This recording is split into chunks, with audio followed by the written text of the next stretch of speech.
Hi everyone, क्या हाल चाल है सभी के। जो नया साल है, न्यू ईयर, आई होप आप सभी एंजॉय कर रहे होंगे। कहीं ना कहीं हम काफ़ी अपॉर्चुनिटीज़ की होप लेके इस नए साल को हम आगे बढ़ रहे हैं, राइट। क्योंकि जो हमारा पुराना साल था वो काफ़ी दर्द भरा था और अपने आप में मेंटली एंड फिज़िकली बहुत शॉकिंगली ऐसा ईयर था वो। तो मैं ये कहीं ना कहीं होप करता हूँ कि आप सभी एकदम अच्छे होंगे, फिट एंड फाइन कंडीशन में होंगे, right. So hello and hi, welcome everyone to my lecture, that is the Chem Guru lecture. Me Rahul Pandey welcoming you everyone. So हमने लास्ट दो वीडियो में आपको दिखाया था कि कार्बन और हाइड्रोजन के जो पैराना है, इनके पैराना की वजह से किस तरह से हमारे पास ये जो 5 मोस्ट इंपॉर्टेंट जो प्रॉपर्टीज़ देखने को मिलती हैं, उसमें सबसे इंपॉर्टेंट है हमारा जनरल ऑर्गेनिक केमिस्ट्री। तो इनकी पैराना की जो जर्नी है, उस जर्नी को हम कंटिन्यू करेंगे क्योंकि ये कुछ किस्से हैं जो हमें देखने को मिलते हैं, राइट। और इन दोनों के पैराना के जो दो किस्से हैं वो आपके पास पहुंच चुके हैं, मतलब आपको रिसीव हो चुका है और आपने काफ़ी ज़्यादा उन दोनों किस्सों को काफ़ी ज़्यादा पसंद किया। मेरे हिसाब से मुझे काफ़ी अच्छे पॉजिटिव कमेंट्स भी मिले and I am really thankful for that one. So जो भी लोग यहाँ पे हैं, आई एम रियली थैंकफुल कि आपने उस वीडियो को लाइक किया and please share that video to your friends, to your close ones, to those people who are actually in 12th standard preparing for JEE NEET, okay, more specifically, and especially जो NCERT board में है उनके लिए तो more specifically ये है क्योंकि उनको डिटेल्ड में स्टडी करना पड़ता है, सो उनके लिए काफ़ी अच्छा रहेगा। स्टेट बोर्ड के लिए भी मोर स्पेसिफिकली एक रिविजन पैटर्न में, क्योंकि अगर ये हमें समझ में आएगा तो ये समझ में आने वाला है ऑर्गेनिक रिएक्शन मैकेनिज्म। तो इसलिए आप हमारे दोस्त हैं, यार हैं, राइट, बेस्ट फ्रेंड है शायद से समवेयर। तो मैं कंसिडर करता हूँ कि आप ने ये वीडियो को शेयर किया होगा, सब्सक्राइब किया होगा ऐसे first of all, and like करें। बताएं हमें कि अगर कुछ लगता है आपको कुछ इसमें ऐड करने लायक और भी कुछ न्यू चीज़ें हैं, so let me know about that one. And if you want some other videos on some other topics, do give me a simple just एक कमेंट बॉक्स में कमेंट करो, लेट मी नो कि आपको कुछ किसी और पर्टिकुलर टॉपिक पे कुछ अगर चाहिए वीडियो ऐसे ही कुछ आशिकाना अंदाज में, तो लेट मी सी, ओके। तो मैं एक बार फिर कहता हूँ, इट्स अ केमिस्ट्री जो है हमारे लोकल लाइफ से बहुत जुड़ी हुई है और कहीं ना कहीं हमें इसे समझना है सही तरीके से। जो एक डर है केमिस्ट्री को लेके, मैं चाहता हूँ कि वो डर कहीं ना कहीं ख़त्म हो, राइट। और जो एक फ्रेंडशिप है, जो एक क्लोजनेस है केमिस्ट्री को लेके, आप फील करो, ये मैं चाहता हूँ। चलिए, तो लास्ट दो वीडियो में हमने आपको शो किया था कि जनरल ऑर्गेनिक केमिस्ट्री में जो हमारे next like factors influencing reactivity को लेके है, हमने उसके बारे में एक पहला पॉइंट स्टार्ट किया था इंडक्टिव इफेक्ट का, जिसका 2 वीडियो आपके पास आ चुका है, ओके। आज उसका जो पार्ट 3 है वो हम डील करेंगे, उसके बारे में डिटेल्ड पढ़ेंगे कि एक्जैक्टली वो क्या है, क्योंकि वो इस चीज़ के लिए रिस्पॉन्सिबल है, इस चीज़ के लिए बहुत इंपॉर्टेंट है, इसलिए हमें उसे बहुत स्ट्रॉन्ग वैल्यू देना है, ओके। चलिए फिर स्टार्ट करते हैं। तो आपके सामने ये रहा आपका इंडक्टिव इफेक्ट का जो कंटेंट है वो इन अ परफेक्ट वे। मैंने पहले भी कहा था कि ये काफ़ी सिंप्लीफाइड वर्जन है, एक समराइज पैटर्न आपको यहाँ पे शो किया गया है और मैं कंसिडर करता हूँ कि आप इसे प्रॉपर तरीके से इंपॉर्टेंस देंगे, ओके। और कहीं अगर आपको लगता है कुछ डाउट, आप अटकते हो, अटके लटके छटके कुछ लगते हैं आपको, तो बिंदास मैसेज करो, राइट। सो इंडक्टिव इफेक्ट एक सिंपल क्विकली करते हैं क्योंकि हम लास्ट टाइम में डील कर चुके हैं, तो फटाफट खत्म करते हैं इसको, ठीक है। Inductive effect, there is polarisation of a sigma bond due to electron withdrawing and electron donating group. इसके 2 एग्जांपल देखे थे किस तरह से इलेक्ट्रॉन विड्रॉइंग और इलेक्ट्रॉन डोनेटिंग ग्रुप अफेक्ट करते हैं, और इनके एग्जांपल्स को हमने हमारे गवर्नमेंट, लोकल पब्लिक, बिजनेसमैन और पॉलिटिशियन से भी कनेक्ट किया था सेकेंड वीडियो में, पार्ट 2 इंडक्टिव इफेक्ट के। तो अगर आपने देखा नहीं है तो मैं जो लिंक है वो डिस्क्रिप्शन में डाल दूंगा, inductive effect part 1 and part 2 दोनों के लिंक्स में डाल दूंगा, आप प्लीज़ एक बार चेक कर लेना कि आपको कितना ज़्यादा पसंद आया, वो भी मुझे बताओ, okay. Next thing is that कि इंडक्टिव इफेक्ट का मेन काम क्या है, to induce a polarity to the non polar group. जो भी नॉन पोलर ग्रुप है उनके अंदर पोलैरिटी मतलब partial positive negative charge develop करने का काम जो होता है वो इस चीज़ का है, इस भाई साहब का है, ठीक है। तो ये अपनी जॉब को बहुत ईमानदारी से लेते हैं और ये बड़े ईमानदार है भाई। ये हमारे जो गवर्नमेंट एम्प्लॉयज़ हैं, जो बेचारे थोड़े से लाचार हैं, मजबूर है, उनकी तरफ ही नहीं, उनके से नहीं है, ठीक है। देन यहाँ पे शो किया जा रहा है कि परमानेंट इफेक्ट होता है ये, बट ये भी डिक्रीज होता है जैसे ही डिस्टेंस इंक्रीज होगा। जैसे यहाँ पे 3 कार्बन है तो ब्रोमीन का जो इफेक्ट है इलेक्ट्रॉन विड्रॉ करने का वो थर्ड कार्बन तक बहुत निग्लिजिबल होता है और फोर्थ कार्बन पे effect will be zero. Likewise OH का जो इलेक्ट्रॉन डोनेट करने का जो टेंडेंसी है वो इलेक्ट्रॉन डोनेट करेगा, but third carbon will gain electron not at a very strong rate, लेकिन फोर्थ कार्बन जो रहेगा वो बिल्कुल भी उसके पास कोई इलेक्ट्रॉन नहीं पहुंचेगा। सो ये जो रेट है ये मतलब ये जो इलेक्ट्रॉन जो डोनेट करने का है फिर गेन करने का है वो 3 बॉन्ड के बाद वो जो इफेक्ट है वो डाउन डिक्रीज हो जाता है। और जब ये इंडक्टिव इफेक्ट जो बताने लगे तो इट पोलैरिटी डेवलप्स, अगर वहाँ पे पोलैरिटी फॉर्म हो चुका है, partial positive negative charge develop हो चुका है, तो उसका डाइपोल मोमेंट भी आपको देखने को मिलेगा। Okay, and I am sure dipole moment क्या होता है मालूम है आपको। और सबसे इंपॉर्टेंटली यहाँ पे आता है ये दोनों फैक्टर्स, हम इन सबके फैक्टर्स को हम देखेंगे फिर कभी, लेकिन फिलहाल अभी ये इंपॉर्टेंट सबसे फैक्टर है।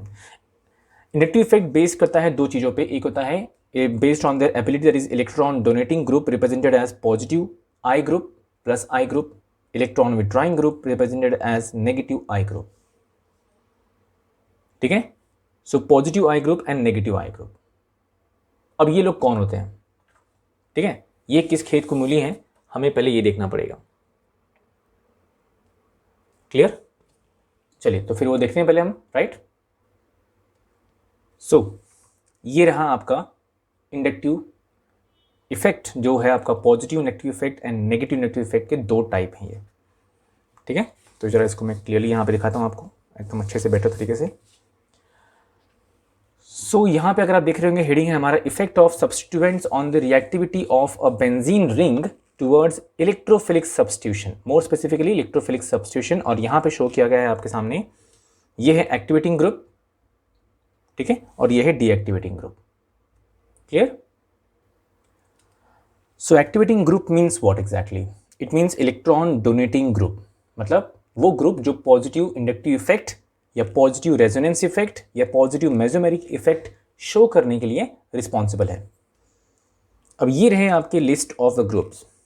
ठीक है, सो ये आपका पहला है primary amine, secondary amine, tertiary amine and alcohol और फिनॉल। ये लोग कौन है? ये लोग आपके स्ट्रांगली एक्टिवेटिंग ग्रुप है, मतलब वो ग्रुप जो इजीली इलेक्ट्रॉन डोनेट करेंगे, बहुत स्ट्रांगली इलेक्ट्रॉन डोनेट करेंगे।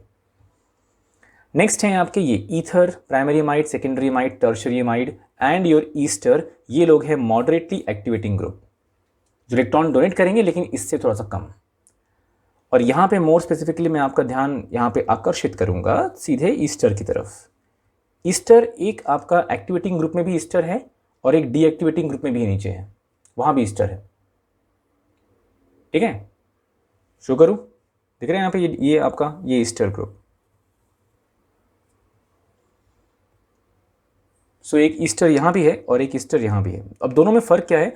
ये जो फर्स्ट ईस्टर ऊपर दिख रहा है यहाँ पे एक्टिवेटिंग ग्रुप में, यहाँ पे ऑक्सीजन के बगल में यहाँ पे बॉन्ड है, मतलब कोई भी इनकमिंग ग्रुप ऑक्सीजन से जो अटैच्ड होगा तो ऐसे टाइप के फॉर्मूले का ईस्टर जो होगा वो आपका एक्टिवेटिंग ग्रुप होगा।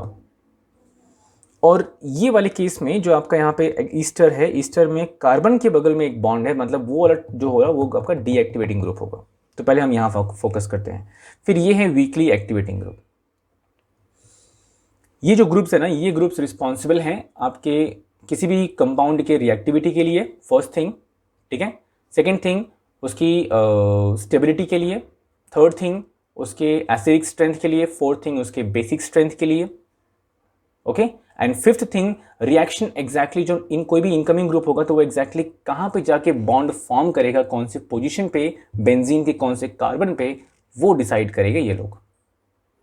और यहाँ है आपका ऑर्थो एंड पैरा डायरेक्टिंग। तो ये जितने भी ग्रुप है ना, all are ortho and para directing.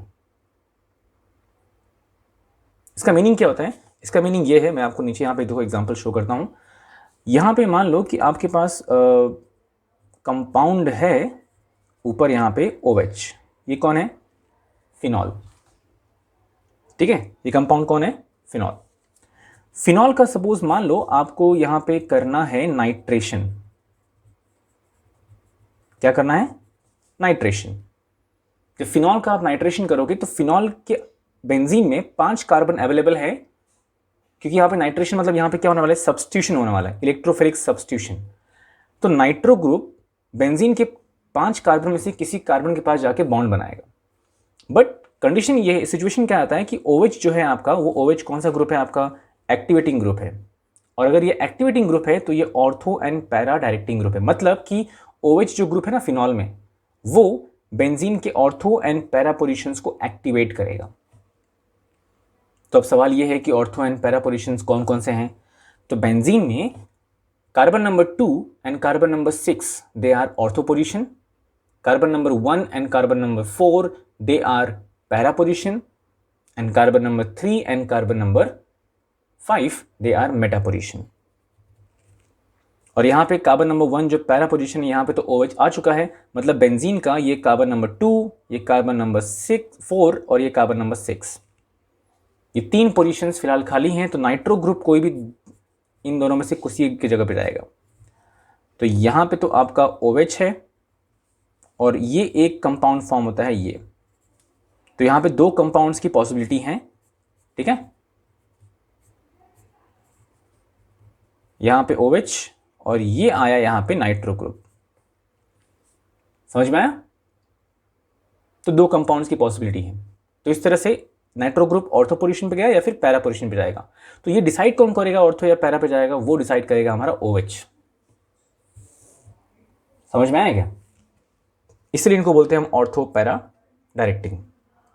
तो जो अभी याद है, अभी हम कुछ देर पहले बात कर रहे थे कि ऑर्गेनिक रिएक्शन मैकेनिज्म कौन सा, मैं आपको शो करूँ। ये जो इनके प्याराना के वजह से जो हमारी जनरल ऑर्गेनिक केमिस्ट्री जो हम पढ़ रहे हैं, और इसके बाद जब हमें ऑर्गेनिक रिएक्शन मैकेनिज्म पढ़ना पड़ेगा, तो उसमें ही हम वो स्टडी करने वाले, किसको, हम इनको स्टडी करने वाले। ये जो ऊपर रिएक्शन देखा ना हमने, ये वाले,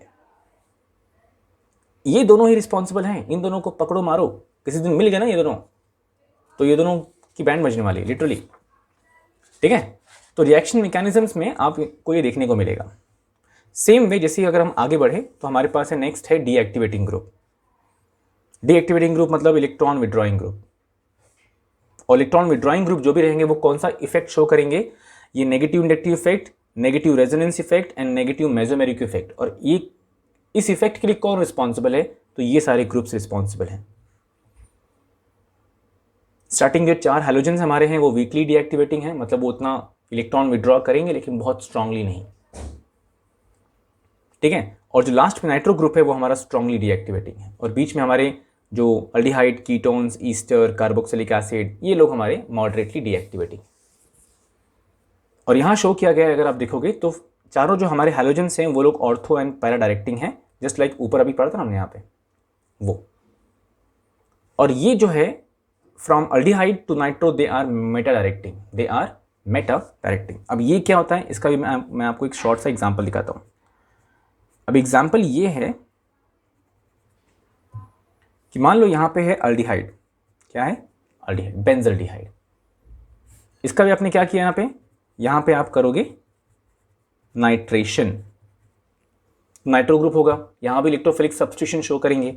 तो नाइट्रो ग्रुप एग्जैक्टली जाएगा कहाँ पे, तो ये यहाँ पे पॉसिबिलिटी रहेगा कि जो आपका CHO ग्रुप है ये जाएगा आपका NO2 यहाँ पे, ठीक है। बट इसका मतलब ये नहीं कि यहाँ पे ऑर्थो और पैरा फॉर्म नहीं होगा, वो भी फॉर्म होता है लेकिन वो बहुत कम अमाउंट में, बोलते हैं लाइक परसेंटेज यील्ड जो है वो बहुत कम मिलता है, ठीक है। तो ये आपके डीएक्टिवेटिंग ग्रुप्स हैं और ऊपर आपने एक्टिवेटिंग ग्रुप्स पढ़ा। सो एक्टिवेटिंग डीएक्टिवेटिंग ग्रुप, तो एक्टिवेटिंग ग्रुप को ही हम इलेक्ट्रॉन डोनेटिंग ग्रुप बोलते हैं और उसी को हम पॉजिटिव इंडक्टिव या पॉजिटिव रेजोनेंस या पॉजिटिव मेसोमेरिक ग्रुप भी बोल सकते हैं। वैसे ही हमारा डीएक्टिवेटिंग ग्रुप में भी सेम फंडा है, ठीक है। So let's get back to our content.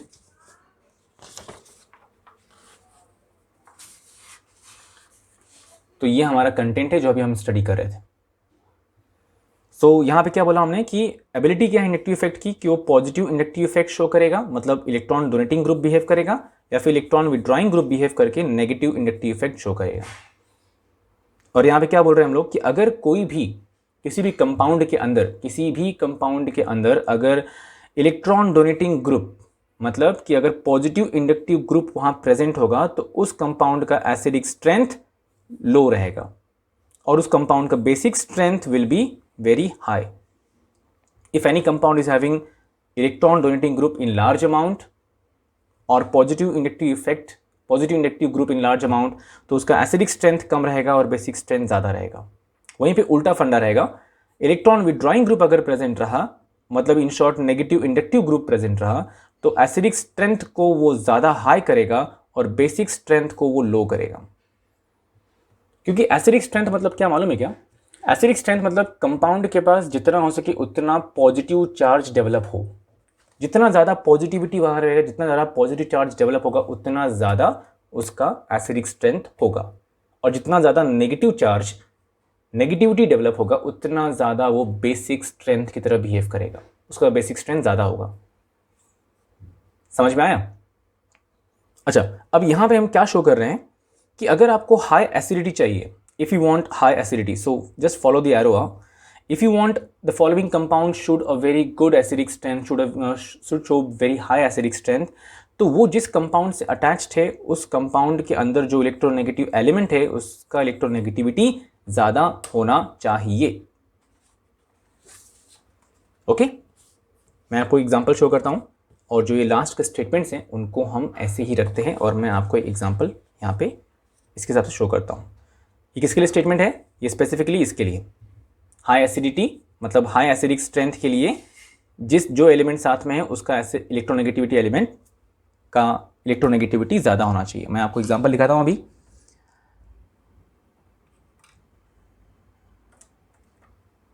Just a minute. So example देखो यहाँ पे क्या है। मान लो मेरे पास कंपाउंड है NH3, फिर दूसरा कंपाउंड है मेरे पास H2O, फिर तीसरा कंपाउंड है मेरे पास HF। फाइन।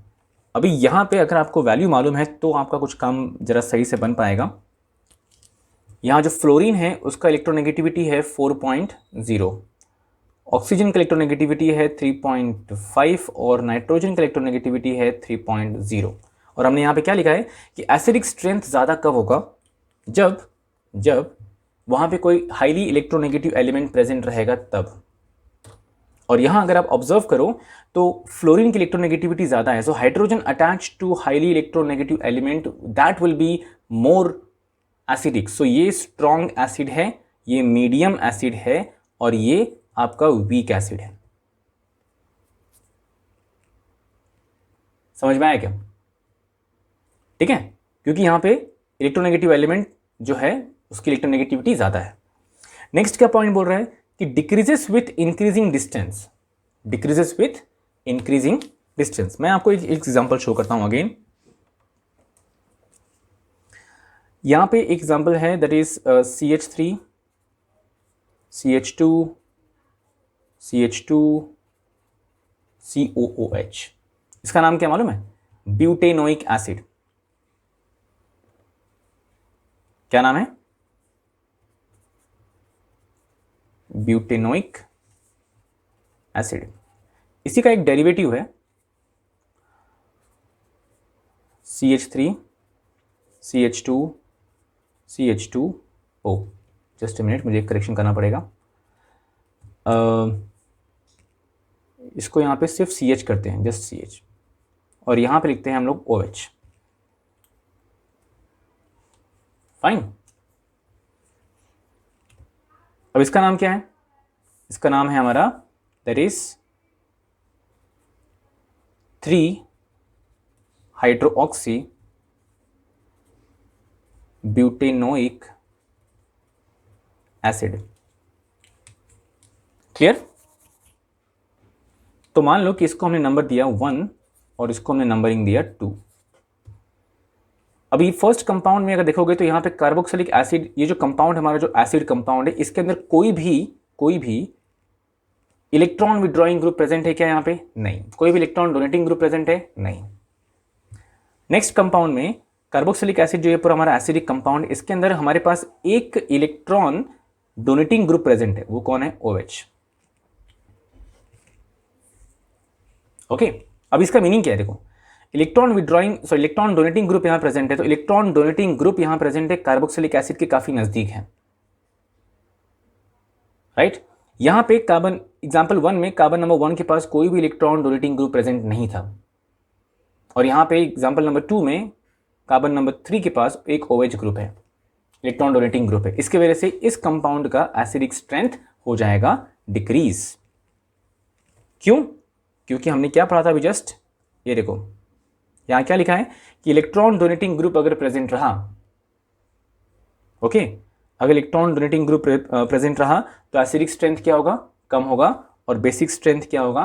ज़्यादा होगा। तो यहाँ पे इस एसिड के अंदर इलेक्ट्रॉन डोनेटिंग ग्रुप प्रेजेंट है, इसलिए इस एसिड का एसिडिक स्ट्रेंथ कम रहेगा, और ये एसिड के अंदर कोई भी इलेक्ट्रॉन डोनेटिंग ग्रुप नहीं है, इसलिए इसका एसिडिक स्ट्रेंथ ज़्यादा होगा। So we can say 1 is more acidic than second. Fine.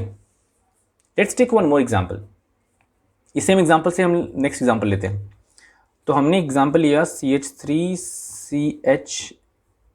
CH2 लेते हैं, then CH, here OH, COOH, इसको हमने नंबर दिया 3, और इसका नाम क्या आएगा अभी? 2 हाइड्रोक्सी ब्यूटेनोइक एसिड। ओके, अभी अगर मैं आपको बोलूं कि सेकंड वाले में और थर्ड वाले में आप जरा बताओ मुझे कि कौन सा ज़्यादा एसिडिक है, तो ऑब्वियसली बहुत सिंपल होगा। क्यों? क्योंकि यहाँ पे लिखा क्या है? Decreases with like acidic strength. हाँ, यहाँ पे क्या बोला? एसिडिक स्ट्रेंथ, हाई एसिडिटी ना, तो एसिडिक स्ट्रेंथ डिक्रीजेस, एक मिनट यहाँ पे देखो, यहाँ क्या लिखा है? Acidic strength decreases with increasing distance. ठीक है, क्या बोला इसने? Acidic strength decreases with increasing distance,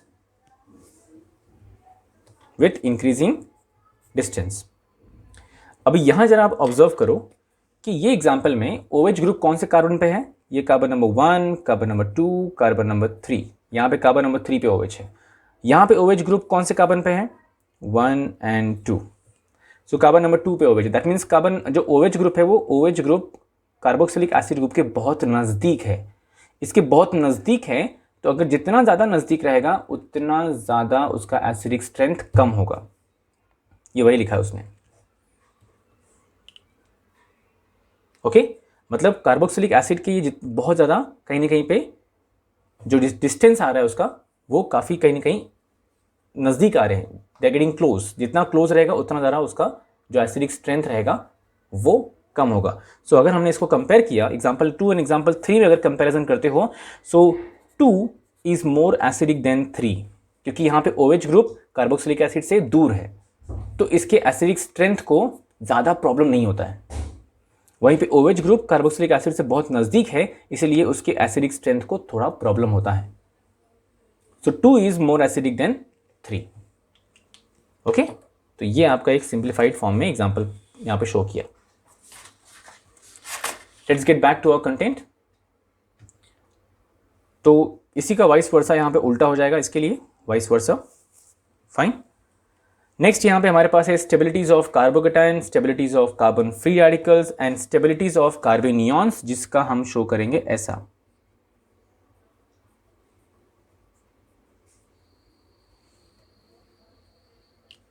okay, तो यहाँ पे हम क्या शो कर रहे हैं? यहाँ पे हम ये शो कर रहे हैं कि जो हमारा कंपाउंड है, जो हमारा फर्स्ट कार्बोकेटायन है, कार्बोकेटायन में tertiary is more stable, tertiary is more stable then any other compound. ठीक है, कैसे? हमें वो देखना है भाई कि how can you say that tertiary is more stable and the rest of them is not. तो अभी हम यहाँ पे देखते हैं कि एग्जैक्टली टर्शरी स्टेबल कैसे है। सो टर्शरी कार्बोकेटायन में क्या होता है? कार्बन सेंटर में है और यहाँ पे हमारे पास 3 R है और यहाँ पे चार्ज क्या है? पॉजिटिव। ये है आपका कार्बोकेटायन, टर्शरी कार्बोकेटायन। और वहीं पे साथ में मैं शो करता हूँ मिथाइल वाला भी। मिथाइल में यहाँ पे 3 हाइड्रोजन है और यहाँ पे चार्ज है पॉजिटिव। ठीक है, अभी कार्बन के पास चार्ज क्या है? पॉजिटिव है, यहाँ भी पॉजिटिव है, मतलब वो क्या है? वो इलेक्ट्रॉन डेफिशिएंट है, मतलब वो क्या होगा? Electron deficient. तो क्या होगा वहाँ पे? वो इट विल बी इलेक्ट्रोफाइल। तो जो हमारे पास R ग्रुप है ऊपर, वो R ग्रुप क्या करेगा, इलेक्ट्रॉन डोनेट करेगा। किसको, सेंटर कार्बन को, क्योंकि R क्या है, इलेक्ट्रॉन डोनेटिंग ग्रुप है। ये इलेक्ट्रोफाइल है मतलब इलेक्ट्रॉन डेफिशिएंट है, और ये इलेक्ट्रॉन रिच है तो एक्टिवेटिंग ग्रुप है, इलेक्ट्रॉन डोनेटिंग ग्रुप है, तो वो इलेक्ट्रॉन डोनेट करेगा कार्बन को, और कार्बन का जो पॉजिटिव चार्ज है वो हो जाएगा न्यूट्रल। लेकिन ये जो मिथाइल है, मिथाइल कार्बोकेटायन है, इसके पास कोई भी ऐसा ग्रुप नहीं है, तो वो बेचारा लाचार बेबस कुछ नहीं कर सकता। इसीलिए टर्शरी का जो स्टेबिलिटी है वो ज़्यादा है compare to primary, secondary, primary and then methyl, क्योंकि सेकेंडरी में सिर्फ 2 R है, there is 2 R, just like tertiary में 3 R है, सेकेंडरी में 2 R है, प्राइमरी में सिर्फ 1 R है, और मिथाइल में कोई भी R ग्रुप नहीं है, इलेक्ट्रॉन डोनेटिंग ग्रुप नहीं है, इसलिए मिथाइल का जो पॉजिटिव चार्ज है वो न्यूट्रल नहीं हो पाता है। ठीक है, समझ में आया क्या? ठीक है, क्योंकि यहाँ पे उसकी इलेक्ट्रॉन जो डेफिशिएंसी है वो कम नहीं हो पाती है। सेम वे नेक्स्ट क्या है, stabilities of carbon free radicals. अभी यहाँ भी कैसा होगा, बीच में कार्बन है आपके, और यहाँ पे आपके पास R R R। Same way आपके पास दूसरा है methyl free radical, oh sorry, here we got H H H। Okay, यहाँ पे आपके पास फ्री रेडिकल है, सिंगल सिंगल इलेक्ट्रॉन है। ठीक है, तो यहाँ पे R जो है वो इलेक्ट्रॉन डोनेट करेगा, अगेन यहाँ पे डोनेट करेगा क्योंकि वो उसकी हैबिट है, और कार्बन के पास सिर्फ एक ही इलेक्ट्रॉन है, मतलब ये भी इलेक्ट्रॉन डेफिशिएंट है, इलेक्ट्रोफाइल है। यहाँ भी कार्बन के पास एक इलेक्ट्रॉन है, वो इलेक्ट्रॉन डेफिशिएंट, इलेक्ट्रोफाइल है, लेकिन यहाँ R जो है इलेक्ट्रॉन डोनेट करके इसकी इलेक्ट्रॉन डेफिशिएंसी को नॉर्मल कर देता है, क्योंकि इलेक्ट्रॉन डेफिशिएंट है तो उसको इलेक्ट्रॉन चाहिए, और ये तीनों R जो है वो इलेक्ट्रॉन डोनेट करते हैं, तो ये कार्बन सेटिस्फाई हो जाता है, उसको जो एक इलेक्ट्रॉन चाहिए, क्योंकि यहाँ पे सिर्फ एक इलेक्ट्रॉन है, तो एक और इलेक्ट्रॉन मिलके वो हो जाता है कंप्लीट। बट यहाँ पे ऐसा बिहेवियर देखने को नहीं मिलता है, क्योंकि यहाँ पे H जो है वो इलेक्ट्रॉन डोनेट करने की टेंडेंसी नहीं रखता है। इसीलिए अगेन अगर टर्शरी कार्बन फ्री रेडिकल है तो उसकी स्टेबिलिटी ज़्यादा है कंपेयर टू मिथाइल, या compare to secondary then primary then methyl. ठीक है, फिर हम जाते हैं हमारे स्टेबिलिटी ऑफ कार्बेनियॉन्स के पास। तो कार्बेनियॉन्स में अगेन आप यहाँ पे कार्बन ड्रॉ करोगे, फिर यहाँ पे 3 R, और यहाँ पे चार्ज है negative with a lone pair. ठीक है, और आपने मिथाइल भी ड्रॉ किया, मिथाइल में यहाँ पे हाइड्रोजन हाइड्रोजन हाइड्रोजन, यहाँ पे लोन पेयर है और ये उसका चार्ज है।